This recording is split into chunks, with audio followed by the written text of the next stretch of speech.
Okay, so just so you can see now, I'm showing you. We now have a TV in my room and I'm really excited. For today, I decided to do a little spooky few stories that I have that I'd like to share. So if you're interested in the paranormal, keep listening. I'll start off with my trip to Savannah. So basically, here's a background on why I went. I was in Girl Scouts from kindergarten to the 8th grade, and I was basically like, I've done this for so long. I'm doing bowling next year, my freshman year. I'm really busy already as it is. I don't think I'll have much time for it. And plus, the last thing that I had to do was get my gold award because I had already worked through so much like hours and time spent on service hours to get these awards, and I would need 100 hours to go towards it. So I decided that I was gonna be done, and I had done it for so long that I'm just like, I'm just not going to do it anymore. And we all, like everybody else that was still part of it, decided we were done, basically, because we all were feeling the same way and we were so busy with our own lives already as it was. We'd go in different paths in life, which is totally what happened, so that's fine. But anyways, we decided to have one final big adventure trip together, and we were going to go to Savannah, Georgia, which is known to be one of the most haunted cities in America, and maybe even the world. I might have to do research on that, but I'm pretty sure it's on there. We decided to go there because it is the home of where the Girl Scouts first started out. The founder was from there, and she lived there and brought Girl Scouts to be where they are there. So we decided that was the perfect place, and we decided to do some destinations that involved her, and then just other like paranormal areas, because it's Savannah, Georgia. What do you expect? We decided going on a road trip. We went and drove all the way down to Savannah, and we stayed at a hotel, and then the next day we started going on adventures, and I was looking forward most to going to, it was known to have activity in it, one of the houses that Juliet Lowe, the founder of Girl Scouts herself, had lived in. Surprisingly, there isn't really any activity in the house she was raised and grown up in, but the house that she lived after in her adult years with her husband and all these other people in this really fancy house is what is, and it's known as the Andrew Lowe House, which if you do some research you can find out some interesting stuff about that. And actually, I have a book that I got at the gift shop there that actually is dedicated to Savannah being haunted, America's most spectacle city, that's what it's called. And it has a list of like all the different locations that are, well, said to be haunted, and it even has like a map telling you where they are located. I am going to read what it says about the Andrew Lowe House in case you are interested. Here it is. It says, the Andrew Lowe House, which today is a beautiful house and museum. The residence was completed in 1849 by John S. Norris, a noted architect responsible for many of the wondrous structures erected during that time period. Built for British cotton merchant Andrew Lowe, the house is currently run by the Colonial Dames of America in the state of Georgia. The carriage house, which today houses the Girl Scout First Headquarters, is a separate museum directed by the Girl Scouts of Savannah. Andrew originally married a local Sarah Cecilia Hunter, but both she and their 4-year-old son died before the house was completed. Lowe remarried 5 years later to Mary Cowper Stiles. Together they had a son and 3 daughters. The son, William Mackay Lowe, Mackay? I don't know. Lowe would marry Juliet Gordon Lowe. Okay, so it's not Andrew that was the one that married her, but it was his son. And he would marry Juliet Gordon Lowe, also known as Daisy, eventually founder of the Girl Scouts. Andrew Lowe, like many English during the American Civil War period, was a Confederate sympathizer. He saw the Confederacy as a valuable trading partner with England, specifically in regards to the South's major cash crop, cotton. After the outbreak of hostilities, Lowe and his wife were arrested in the North in 1862 while returning from England. Andrew Lowe was accused by the Union of being a Confederate collaborator and spy because of an intercepted message that identified a Confederate agent in England named Lowe. The couple did nothing to deny this, and the Union officials spent weeks sorting out the confusion. Andrew Lowe was imprisoned in Boston, suspicion of collaborating with the enemy. According to family lore, Mrs. Lowe, then pregnant, hid incriminating papers and letters in a coiled hairstyle to protect her husband. It turned out that John Lowe, the son-in-law of Andrew Lowe's business partner, Charles Green, was the real agent, and the confusion enabled him to slip safely back to Savannah before the Federals realized their mistake. The Lowe family was renowned for their hospitality. Juliet Gordon Lowe lived in the house for many years. After marrying William in 1886, their marriage unfortunately was very troubled. Perhaps an omen of his ill-starred love occurred right after they took their vows. Juliet, who already had ear trouble, had a grain of good luck rice lodge in her good ear, virtually destroying her hearing. She did not let this misfortune deter her. However, to talk with Daisy was to have her dominate the conversation anyway. Even from when Daisy was very young, she had a reputation of being eccentric, behavior that did not diminish with age. She was sometimes seen wearing real vegetables on her hat in place of flowers, and once went trout fishing with writer Rudyard Kipling in full evening dress. In another incident, Juliet crashed a car into a neighbor's dining room and drove off without a word to the stunned family who were sitting at breakfast. When later asked why she didn't stop, Daisy replied that she didn't want to be rude and interrupt their meal. After her marriage to William fell apart in 1901 due to his infidelity, she spent much of the next decade traveling around the world searching for fulfillment.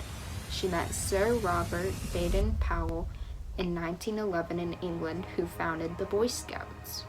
Baden-Powell was mortified when 6,000 girls applied for the Boy Scouts. He urged Daisy to pursue a sister organization for the Scouts, and so Daisy became involved in organizing the Girl Guides in England and Scotland. She eventually introduced the organization to America. The first troop was founded in Savannah on March 12, 1912. By the time of her death in 1927, the Girl Scouts of America organization had grown to nearly 168,000 members. She was buried in her Girl Scout uniform, and in her pocket was a telegram from the Girl Scout National Council delivered right before her death.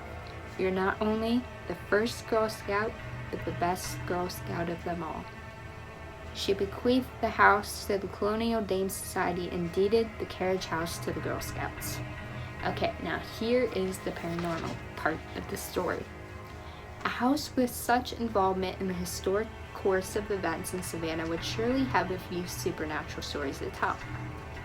Mostly unexplained noises and shadows are reported in the old house.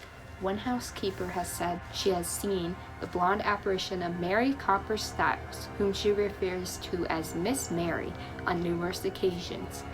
It must be a frequent happening, judging from the first name familiarity. The housekeeper has said that Miss Mary is often sad because of her lost children. Mary died in the master bedroom where Juliet Gordonville also passed away. Former tour guide Miss Brandt reported always having a strange feeling in that bedroom. You never feel like you're alone, she said. Missy also recounted the time she was mistaken for a ghost. She recounts walking in the lower floors of the house museum, and one of the descents caught sight of her shadow and a glimpse of her blonde hair and nearly had a heart attack. Missy also recounted hearing footsteps near her office.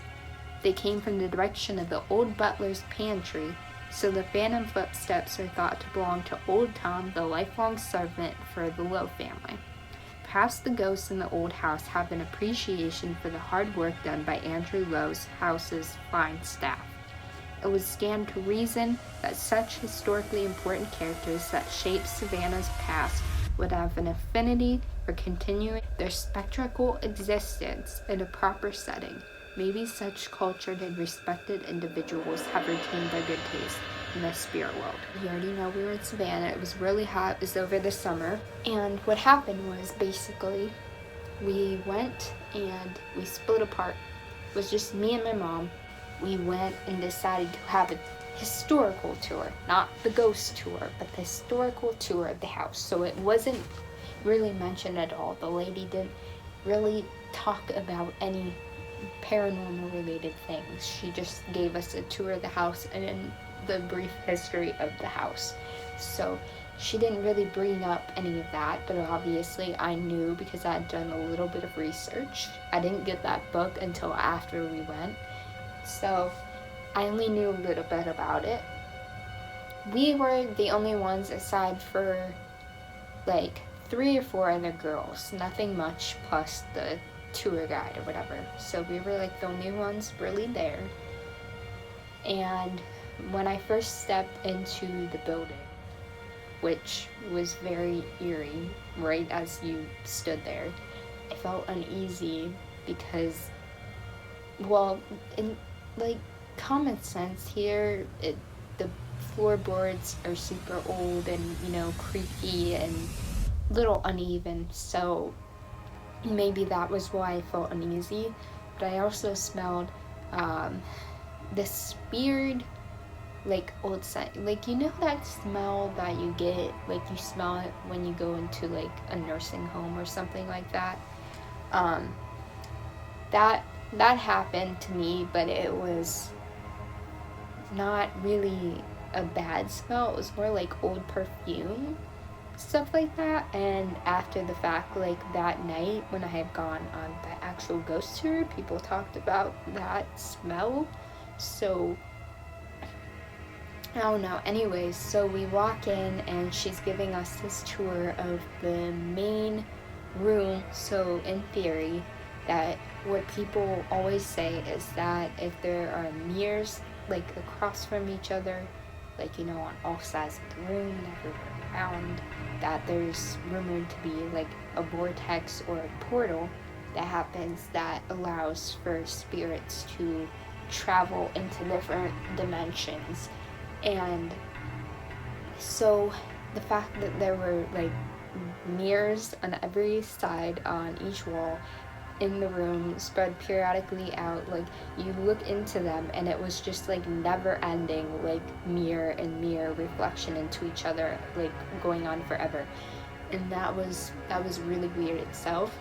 So I'm standing there and the lady is talking and I'm taking a bajillion pictures, and I ended up deleting those pictures right after because I felt uneasy. I don't know why. I was dumb and I was just pretty freaked out. So I was taking all those pictures and then she was gonna start moving off into the next room. And right before she did, my mom and I, keep in mind, my mom and I were in the very back of the tour. There was nobody behind us, nobody there. And I was wearing these necklaces that I had gotten from my 8th grade DC trip that I got from the museum, and they were completely still, right? So I was wearing them, and all of a sudden I feel this, like I feel it being pulled behind me and like choking me, and then it just drops. And then I turn around and I'm like, Mom, did you pull my?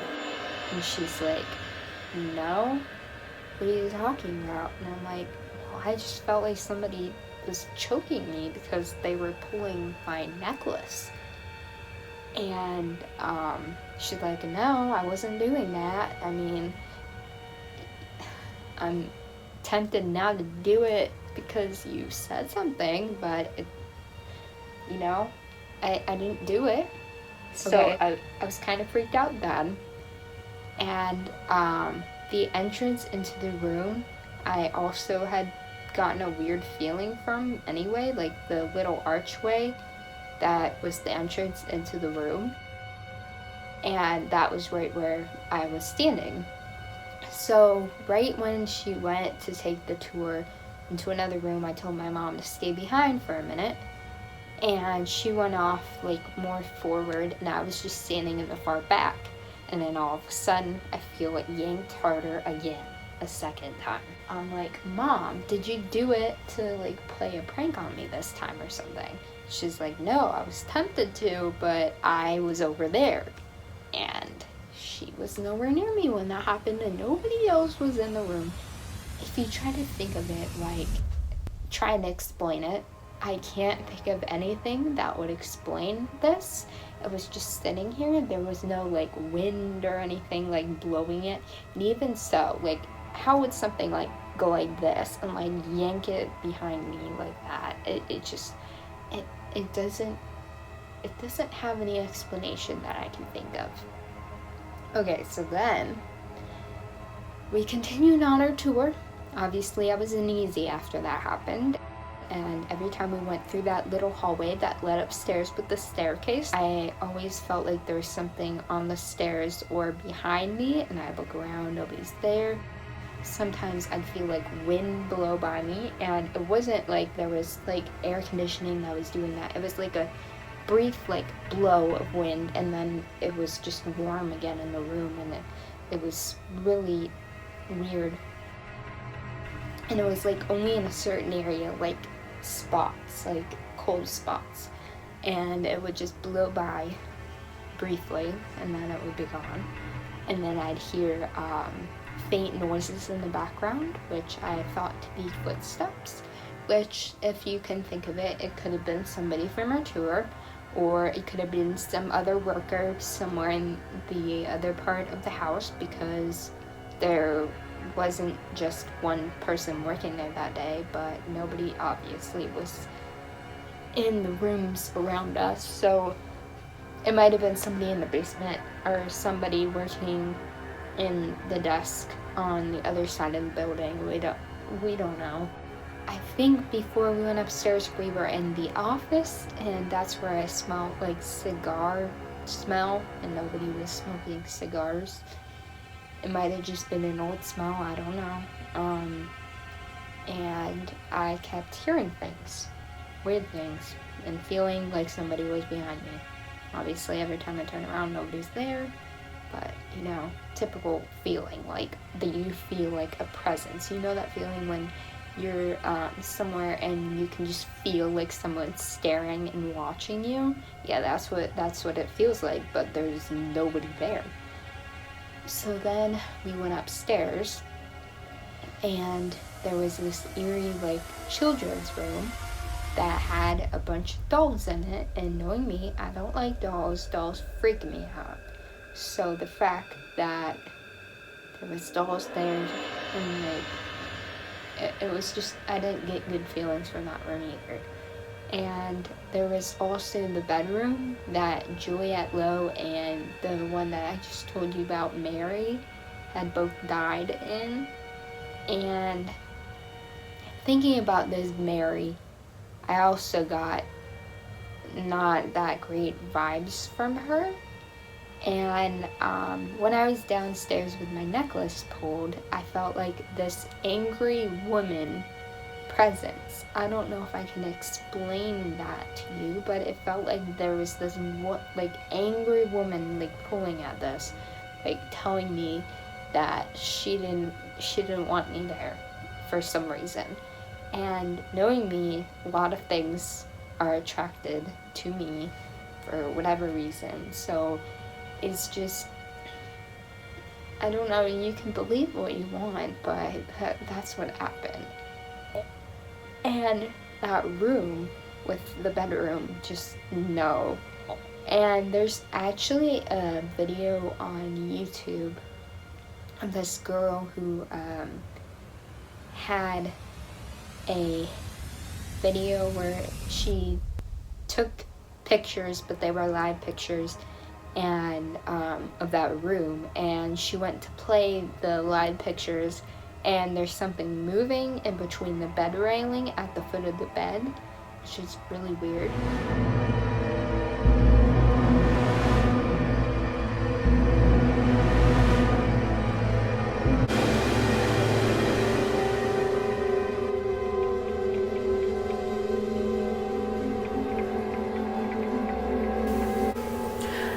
It doesn't look like there's anything behind it, like that could be making it move. They have gates to each room. I can't go in and change my angle. So maybe like if it was a sheet catching a glare, but I can't change my angle. But what is that? I took multiple pictures of each room. Let me see if any of the other ones do it.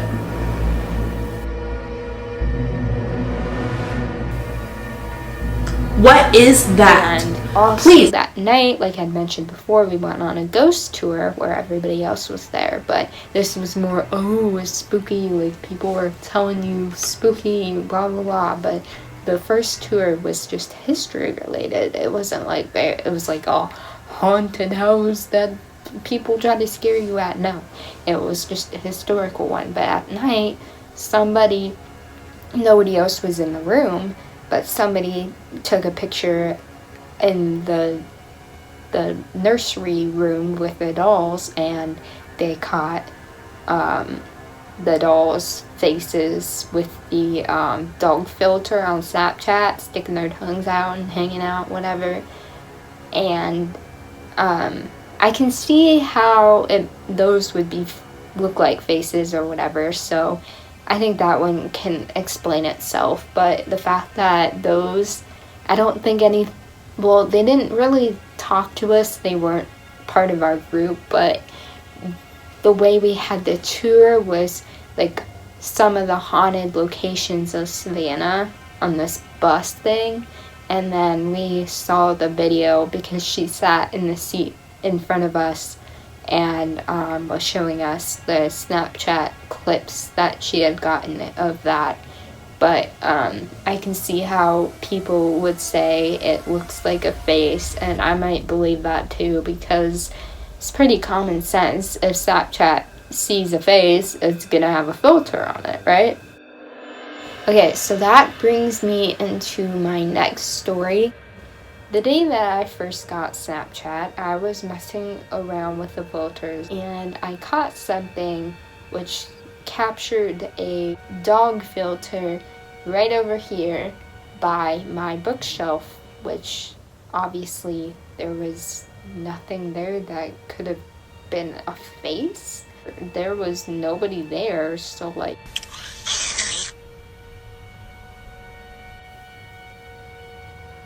yeah, there's just something about this room. Like right now I feel cold spots around me, but nowhere else in the room. Like there's only certain spots, like here's cold, but here's not cold. My room was being painted, which I think was in 2016 or 2015 maybe. I had my room being painted, so I went and slept in my brother's room that night. I was laying in his bed, and I could have sworn I heard like the little baby laugh. Then there is times where I've been laying in bed, and one of my friends, Stephanie, she has had this experience happen. You're laying in your bed, right? And you know how when you move, or if like something moves that the bed shakes. Imagine you're laying in bed and you feel like somebody's under the bed when there's nobody under there, and it's like they're lifting their head to hit the mattress, which feels like a bump up, like you're, on a ride or something. It feels like somebody's under there, like lifting up their head and bumping the whole bed and shaking it, like whatever. So that's happened to me, that's happened to her before. I also have an experience with one of my old friends where she was over at my house and we were messing around with it because she knew that, I had experiences. Another backstory here.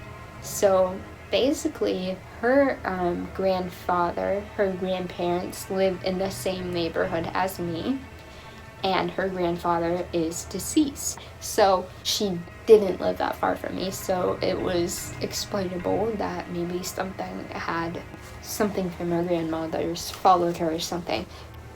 Or maybe it was just here all along. I don't know. We aren't sure what it was, but we were messing around with an app, which I know a lot of people be like, oh, that's just bull, that's fake, that's whatever. But we were messing around with it. It's called Ghost Radar, and we had it on our phone.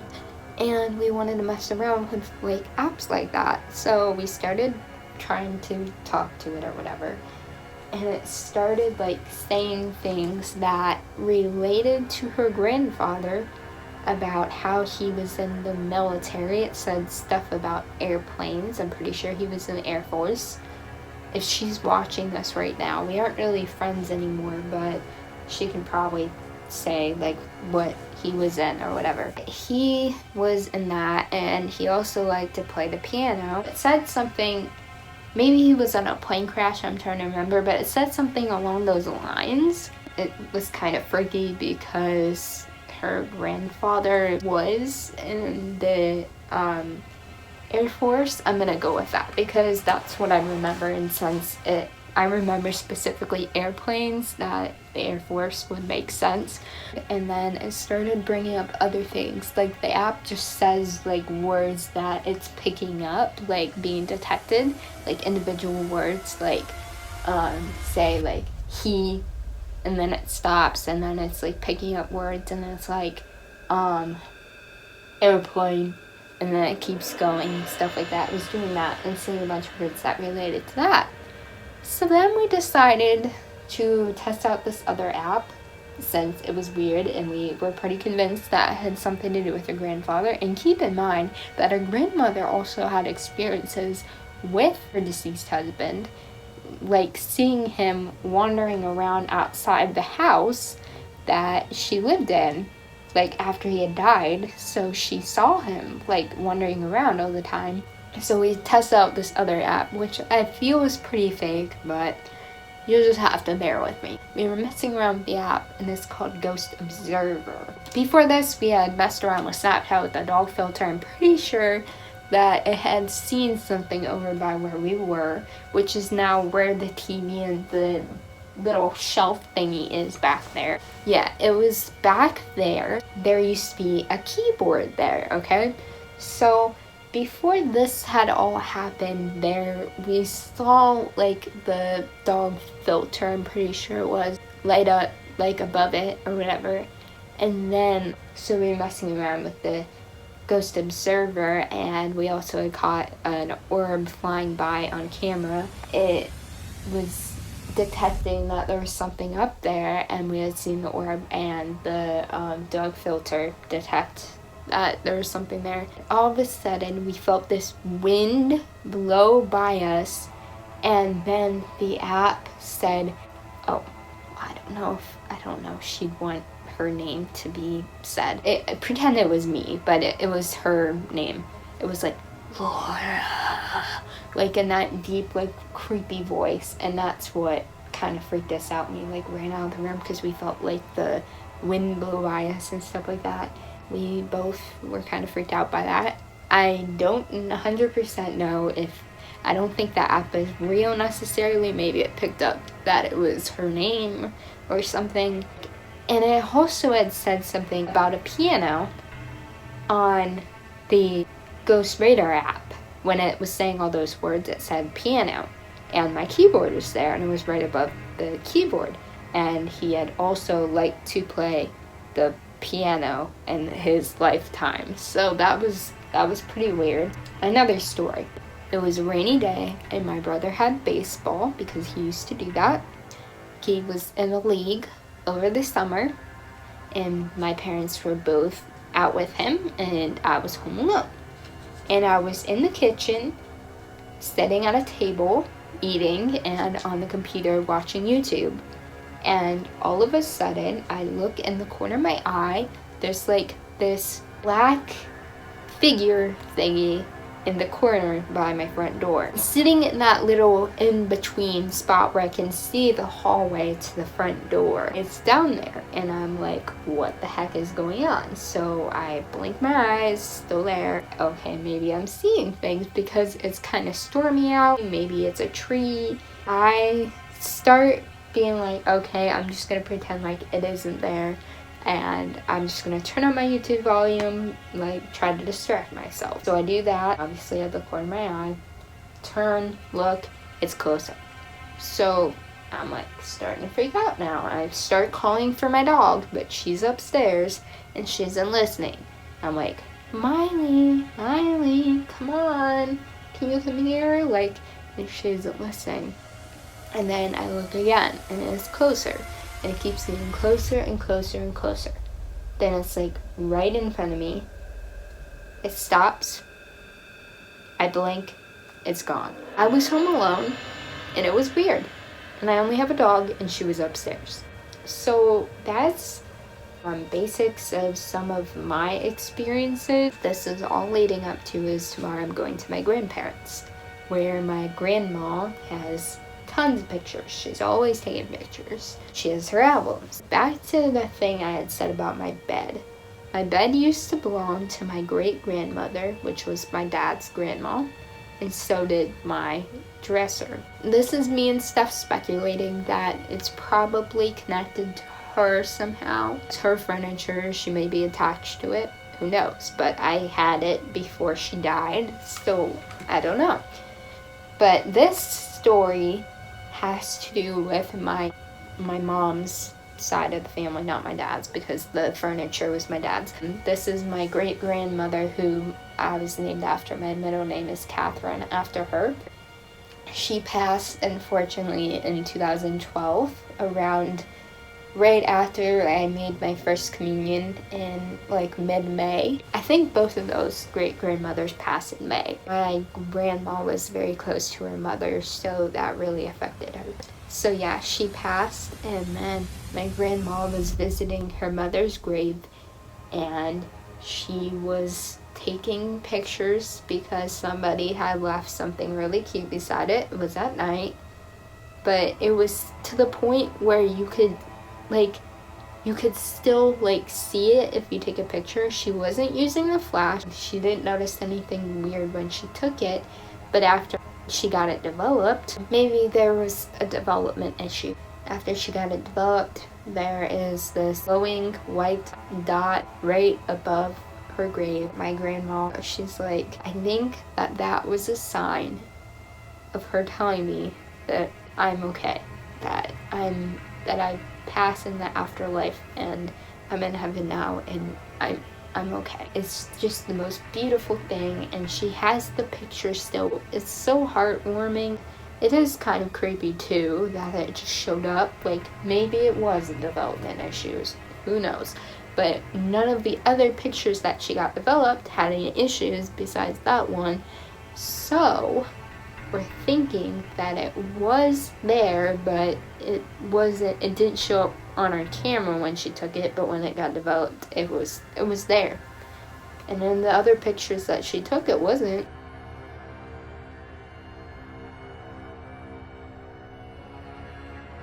I think I wanted Vicky to see the grave. And when the picture got developed, that was there. That's just a really big close-up of a snowflake. No, it isn't. It wasn't was in the snowing summer. that day. What are all the Then why is there so many white flakes? Yeah, why are there dots? Well, I don't know. The winter. We couldn't even, it wasn't even snowing that day. We didn't even know why these. What if it just started? No. It wasn't snowing, she said. Let me tell you where it is. It was on the It's on the refrigerator. negative. She had that picture. Vicky hung the Yeah, refrigerator on Vicky put it on the Bubba's refrigerator. refrigerator. Vicky put it there So that was before she taken died. before She Vicky says died. that's telling me something. She kept saying, but she What, hung like it on a the refrigerator. sign that she Yeah, was so we okay. ended up burying her on top of my mom and dad. Yeah. You know, because Top. well, her Or cremations next to- are there. No, right on the there. It only came up after it was developed. That's really weird. Yeah, that was what was strange because everybody said, check your camera, check your. And we did. We went back and looked, and it was not on the camera like that. It was only when it was developed. That's And weird. I got a picture negative of it, of the whole thing. You know how Yeah. you get those pictures? It's on that too. But it was Huh. not on the picture inside the camera. Like if you had a picture on your thing, it wasn't on. And no, there was no reflections when she took it. No, there was no flash. No, there were no other lights that could have been doing it. Like, nothing like that.